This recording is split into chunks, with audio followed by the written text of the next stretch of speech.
Okechukwu Okere, Okere if you would like to call me that. And it is my pleasure to welcome you to our Tuesday Zoominar at this early hour in the day. I want to thank you all for joining. Today on Good Morning BSN, we will, as we always do, provide you with practical tools and insights to improve your skills in one of the 4 pillars of leadership, which we at Business School Netherlands believe are crucial to making a difference. This webinar, this Zoominar, will teach you something that you can apply in your organization, something you can apply in your business, or something that you can apply in your work life.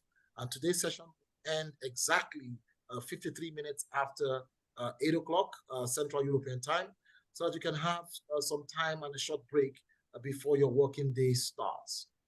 Today, we will be talking about empowering women, the coffee market in Uganda. This interesting topic explores part of what we refer to as responsible leadership. Responsible leadership is one of the 4 pillars of great leadership that we here at Business School Netherlands believe are crucial to making a difference in your organization and in our world. Good Morning BSN. Our program today is organized by the BSN Impact Center for Great Leadership, the center which I have the privilege of being the director of. And this center is generously founded by the Culture Factor Group, which is formerly known as Hosting Insights, the company that I also work for. And the Impact Center is sponsored by the new energy company, Chint Global. The Impact Center for Great Leadership is a platform where BSN alums and other managers and leaders from company and society, we meet to share insights, to create practical knowledge, and to make an impact in the world. You can contact us for more information about the Impact Center and also for in-company programs or specific research to help you grow the talent that you have in your organization and also to improve what we do. Today, we're glad to have with us Juliet Gibbs-Bertolino. She will be our speaker for today. And we have Professor Lere Bale to do the reflections for today's program. Juliet Gibbs-Bertolino is an economic empowerment expert. She's a woman empowerment enthusiast and a social entrepreneur. She's passionate about pro-development politics, and she's also the founder CEO of New Cares. New Cares is a sustainable development social enterprise, and she will be telling us today, of course, about empowering women, the coffee market in Uganda. And after she has made her presentation, Professor Lere Bale, who is a senior management consultant and entrepreneur, also the director of BSN in Nigeria, he will give a few words as his reflection on the presentation. Juliet Gibbs-Bertolino, it is my pleasure to welcome you as you start your presentation today. Welcome to Good Morning BSN. The floor is yours. Thank you. Good morning, BSN, and thank you for joining us today. We have an important topic as introduced to discuss, that's empowering women in the coffee market in Uganda. In this presentation, we will explore key lessons and insights for responsible leadership within the context of Uganda's coffee industry.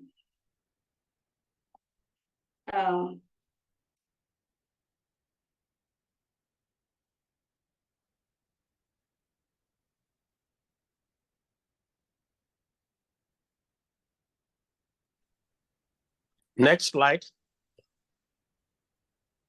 Yeah. Okay. Yeah, we shall start with an important topic of economic empowerment. And in reflection to the Ugandan market, we are saying that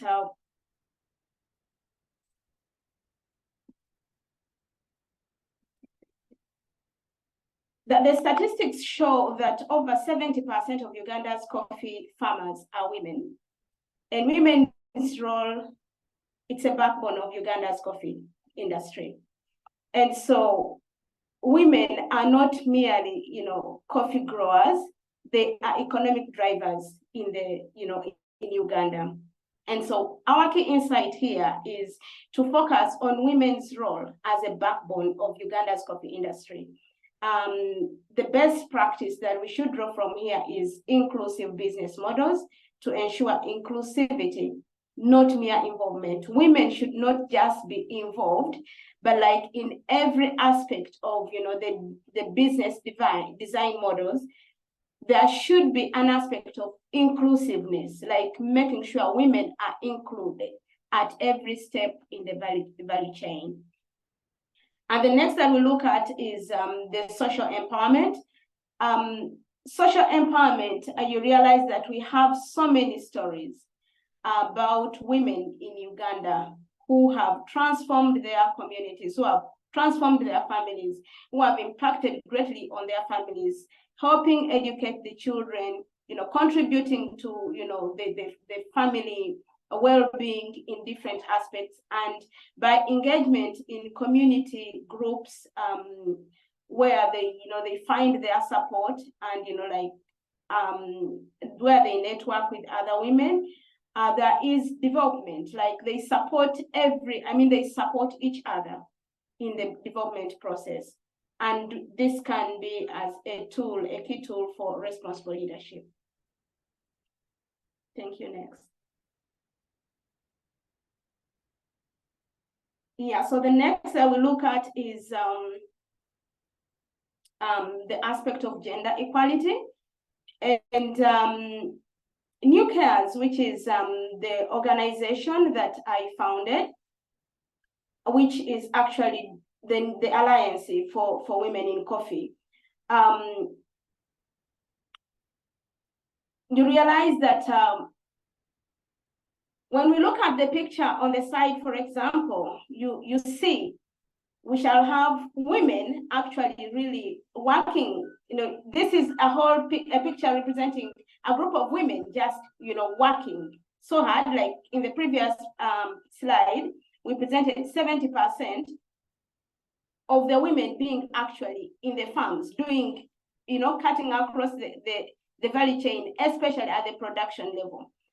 So we are talking about the aspect of gender equality in the case of making sure that we apply policies and practices that promote gender equality.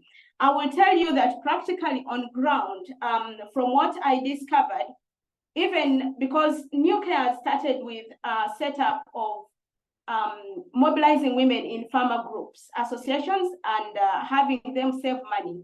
And one of the lying underground, principles was that women have to be the ones at the center, proven, of the leadership, taking up 70% of the leadership roles, the chairperson, the secretary, the financial person, and the money counters.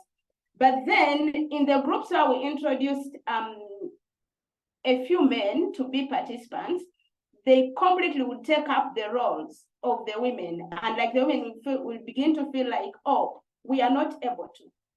When we called for trainings, you realize that even if the women were leaders on the committee, and it's a leaders training that is being called on, the men who are not even leaders would take up, would feel like, oh no, maybe my wife or the husband says that she should step back, and then it would be men who are going to attend the trainings.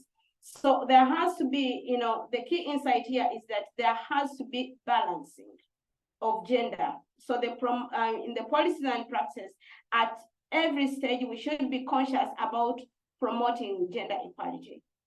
In regards to sustainable leadership, coffee markets, and environmental sustainability, when we empower women, when we teach women how to practice, good farming methods, it directly impacts on the environment, because women like to work in groups, they like to network with each other.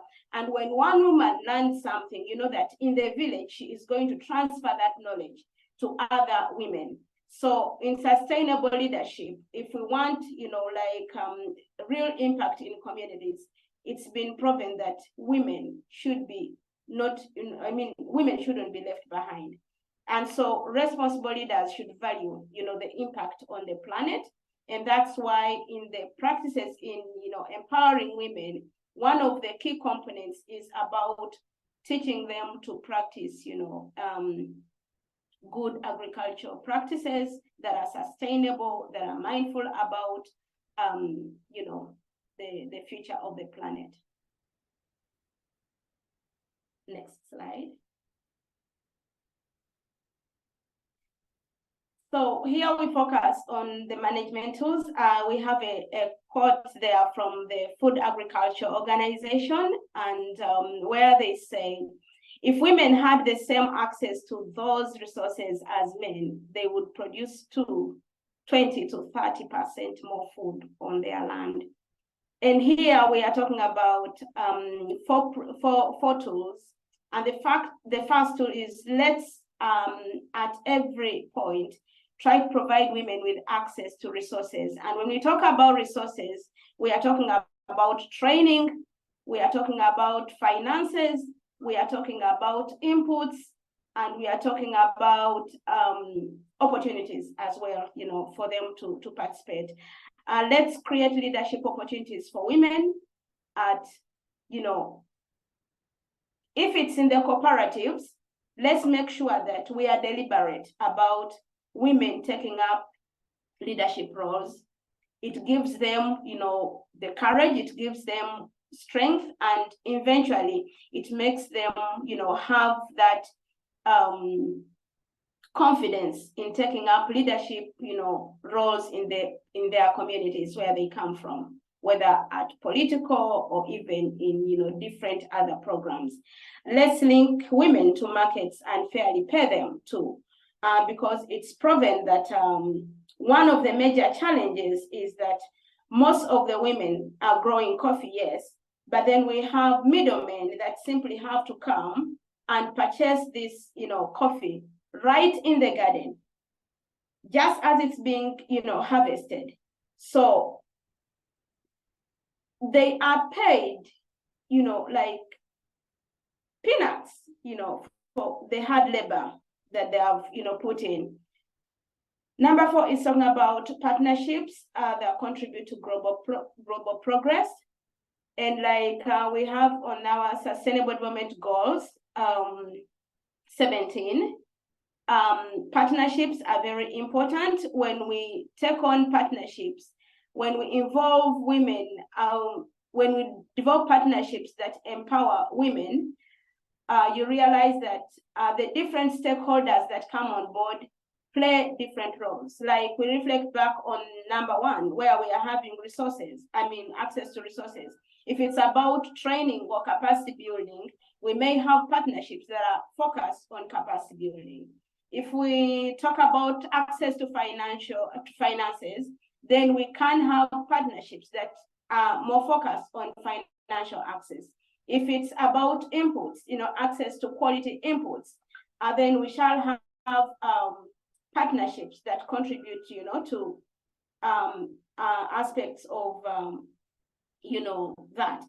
And of course, when we are talking about women empowerment, it then stretches even beyond just the coffee. It stretches to other aspects like, self-confidence. It stretches to aspects like their health, and others. The key takeaway here is responsible leadership involves recognizing economic, social, and environmental impacts, and the significance of empowering women, promoting gender equality, fostering sustainability, and building, partnerships is important. Our call to action today would be that let those of us who are here and, those that we know in our networks be encouraged to support businesses that empower women.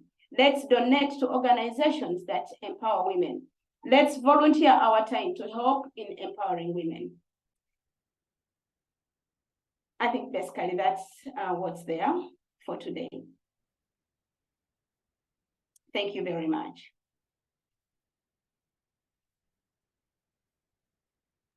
Thank you very much, Juliet, for the presentation.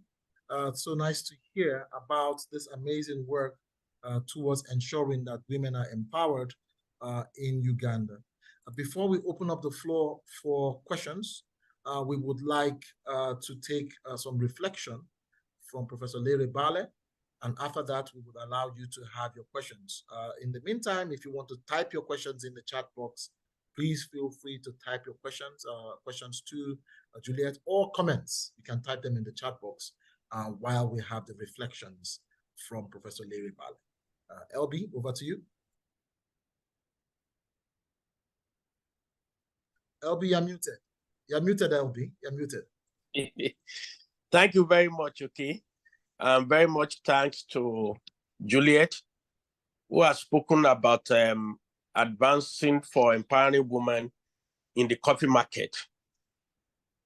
The presentation would focused on Uganda, but the ripple effect of what she has discussed goes beyond Uganda. It's also about women in most of the developing countries of the world. The world is made up of about half of the population are women. And women play a very significant role, not just in Uganda, where they account for 70% of those growing and harvesting coffee beans, but they are also important in many other industries all over the world.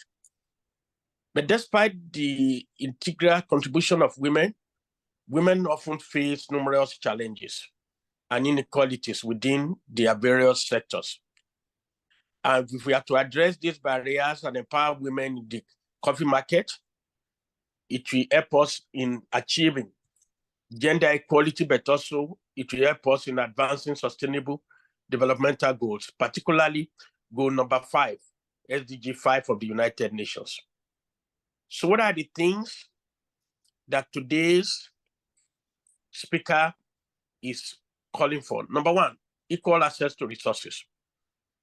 And this will empower women in not just in the coffee market, but also in the other industries where they are treated in a similar way, ensuring that they have equal access to resources, and that is access to land, to finances, to credit facilities, to inputs, such as fertilizers, equipment.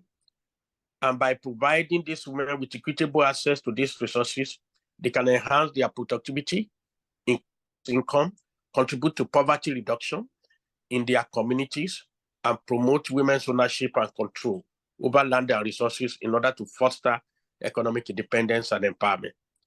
2, it's recommended that there should be capacity building and training, which should benefit the women directly, not the husbands or the male member of the family will go for training, but the people who will be doing the work will be the women. This will provide necessary network and training. They can improve the quality of their products. They can increase access, higher value markets, and negotiate fair prices, thereby increasing their incomes and economic empowerment. It's important to also strengthen cooperatives and network among this particular gender, because when they work together, it's a huge strength. They're able to achieve far bigger things.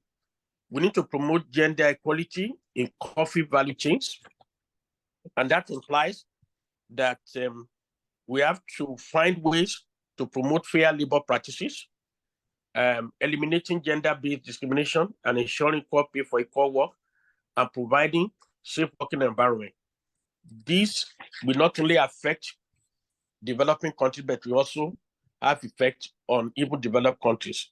The pay is not yet at par, even in developed countries like US. So empowering women in the coffee market will not only contribute to achieving gender, but also align with various other SDG, Sustainable Developmental Goals. Most logical, therefore, to empower, because they account for half of the population. It will untie half of the work population and transform women and family, and indeed the world.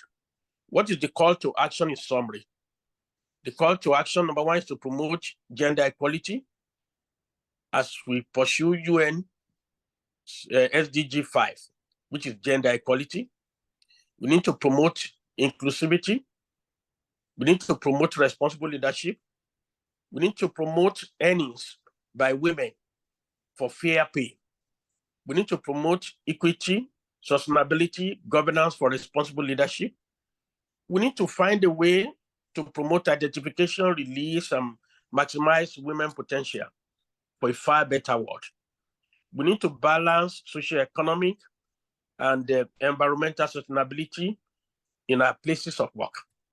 And we need to lay the foundation for a very peaceful, prosperous, and sustainable world through empowerment of women. Thank you. Over to you, okay. Thank you very much, LB. Thank you for the deep reflections, especially talking about how we can improve gender diversity and ensure a better equitable working situation for women. I see a lot of comments have come in and a lot of questions. So Juliet, I hope you're ready to respond to these comments and questions. I'm going to start with the first one from Olawale Aro, who is one of our part of the BSN community from Ikeja 57 in Abuja, Nigeria. And Olawale says the desire for gender balance is appreciated. However, in my business, the power sector, it appears that women are only interested in particular job types, that being white-collar jobs in terms of desk jobs, less physically demanding tasks.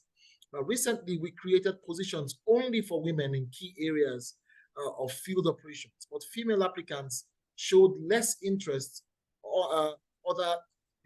showed less interest other than positions in HR and customer service. As far as equal pay is concerned, my company has standard payment for all cadres, irrespective of gender. But I have noticed that men negotiate harder for promotions than women. How can we encourage women to show interest in other aspects of the job that are not social science based? Juliet? Okay.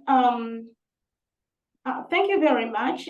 In my experience of working with women, one of the things is there is a concept we call behavior change. And the process of behavior change, what I learned and what we transferred to when we are working with women, we put that at the very back of our mind. Normally, it starts from the point of not knowing the problem, that there is actually a problem in how somebody thinks, in what somebody does. The moment we walk the women from a journey of realizing that it's important for them to step into a particular field, it's important for them to, participate, because going to school, we all know that even as we talk about coffee is a science, agriculture is a science, farming is actually a science, it's not even an art. And so what I discovered is women need to be walked, you walk them through a journey of knowing that there is a problem if we do not do something. And then when they realize there is a problem, you walk them through the process of getting the knowledge, the skills, and until there is a celebration of success. But particularly in regards to this question, I would say that it's important to have mentors, to have people that are women that are actually doing that, women that are taking up those kind of roles that you have. When these women approach to speak to women, if they see them, then they will believe that they can do it. I also have a company that's actually focused on renewable energy. And we had, sessions where we put women at the forefront of, first of all, marketing renewable energy in their communities, and then having to encourage them to do installations, of solar systems, and also managing cook stoves, so in all these aspects, if a woman can understand that I can actually connect a simple plug and play solar system, she develops confidence so that, oh, we can actually do it. We've had women trained to actually mount up on the roof. But what do our societies tell women? Can women be allowed to climb on a roof? Or in a particular community, wherever we come from, it's like a taboo. So the people around the women should actually be also encouraged to be encouragers, to give inspiration to women, and not to always pull them back and tell them, no, this is not for women. Because there are those kind of, stereotypes that intimidate women, even when they are trying to step up into, particular fields. But telling them you can make it, you're able to, and walking the journey through with them, with those that have actually, stepped into it, is the best, inspiration that we can have, I think, in my opinion. Thank you very much. Thank you very much, Juliet. I have another question for you.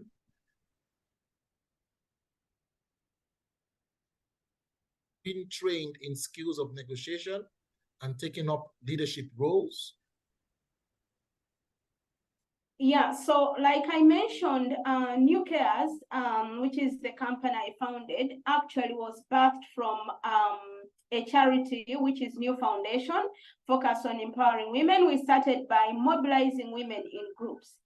And one of the major aspects that we did was to train women as leaders. So like we basically mobilized them into like savings associations. And among these roles, to have a person who is a chairperson, to have a secretary. I mean, like I saw us, like walking women from a point of, I don't know how to write. And we are like, you can write because you've been to school, you can actually write these records. I cannot use a calculator, but saying, okay, we are sitting here with you. A calculator is, just the way you would write 1, 2, 3. You simply press the button until, the woman becomes actually confident in that. We trained women to be, money counters, financial managers. So they manage their savings group, cooperative, like a village bank. So, and eventually when they stand up to lead a meeting of other women, and they realize that they are being leaders in the group, then they transfer the same knowledge actually to forming other groups using, a replication model. They step up into leadership, roles in the community, like they take up political positions at the village level. So it's just about starting from the basics, but always telling them, yes, you can, encouraging them and say, yes, you can do this. And when they see one woman doing it, then they realize that actually they can. Because, we set up more than 200 groups of women, farmer cooperatives into savings. And my goodness, they realize they can actually be leaders. They can manage their own affairs. So it's just about getting them into it and working with them all the way through.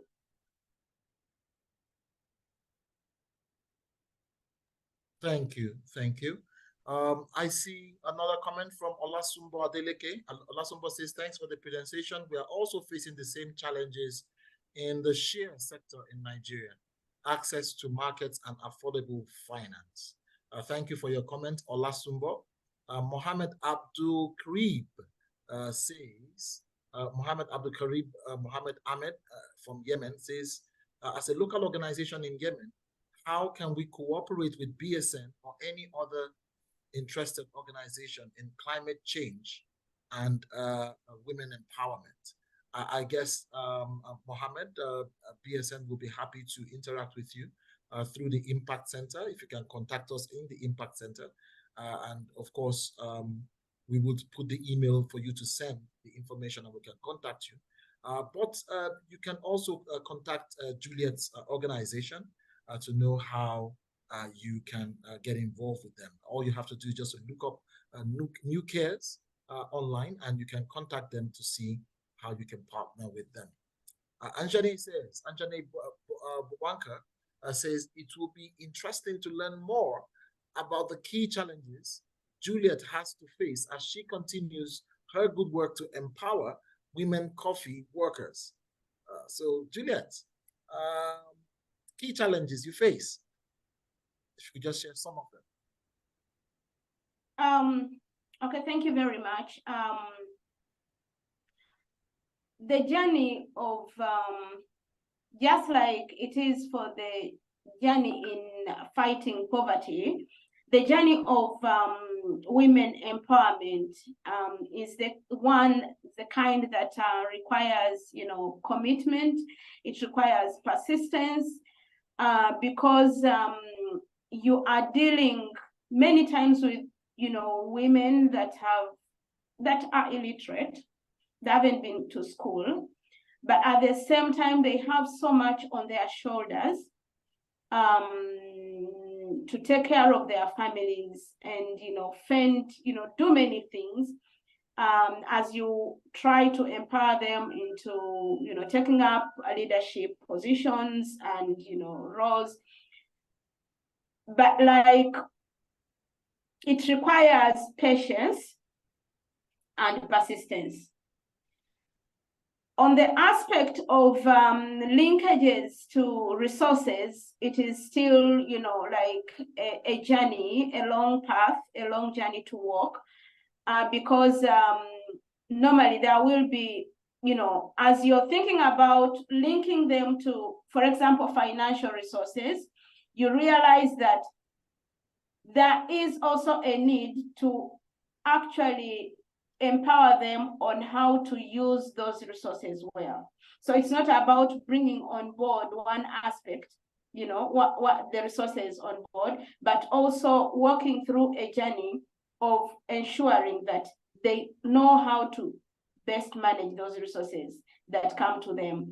For instance, you can have access to savings, you can have access to credit, but you realize that many of them actually can abuse those resources. Like somebody gets into maybe 4 or 5 groups just for purposes of borrowing money.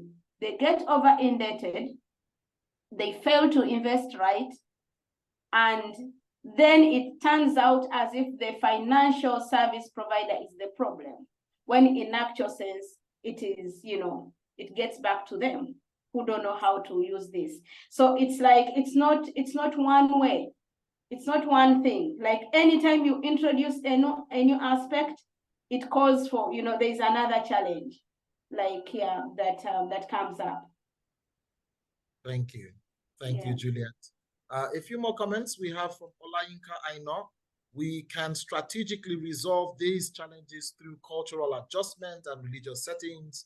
These two are the main root causes of women empowerment. Thank you very much, Olayinka. Indeed, traditional cultural issues do contribute to women empowerment or the lack of. Olasumbo agrees with that. She says women empowerment, especially at the grassroots. Thanks from Miriam. Miriam says, thanks, Juliet, for your inspiring words. Miriam, thank you for your comments. And from Lere Bale says, great presentation that addresses UN's Sustainable Development Goal number 5 on gender empowerment and responsible leadership. So thank you so much, Lere Bale, for the reflections. And of course, thank you, our dear guest, Juliet Gibbs-Bertolino, for your presentation. Our time is almost up, but I don't know if there is any other comment or question. I doubt if there is. Looking through right now, I can't see any. Well, it is my pleasure to actually let you know that next week, we also have another brilliant session for you. Next week, we will be talking about a very interesting topic. Should we fear Chinese companies? Should we fear Chinese companies? And our speaker for next week is Aldo Spanias. Aldo is the author of the book Dragon Tactics on how Chinese companies compete. This very interesting. It sounds like a very interesting session, and it will be looking at decision-making leadership, one of the 4 pillars of great leadership that we promote in the Impact Center for Great Leadership in BSN. So we look forward to seeing you all next week at the same time as we discuss whether we should be afraid of Chinese companies. But for now, I want to say a big thank you again to Juliet for your presentation. Thank you very much. Thank you also to Larry Vale for your reflections. And I will not forget Atto Van Hermet, who's behind the controls, helping us with the recording so that everybody can rewatch this episode and all the other episodes we've had. Thank you very much, everyone, for your contributions. Such a pleasure to have you here. This is 10 minutes to the hour, and I'm sure we can get back to work right now, feeling refreshed with the new knowledge that we have heard. Thank you very much, everybody, and we look forward to seeing you next week. Thank you.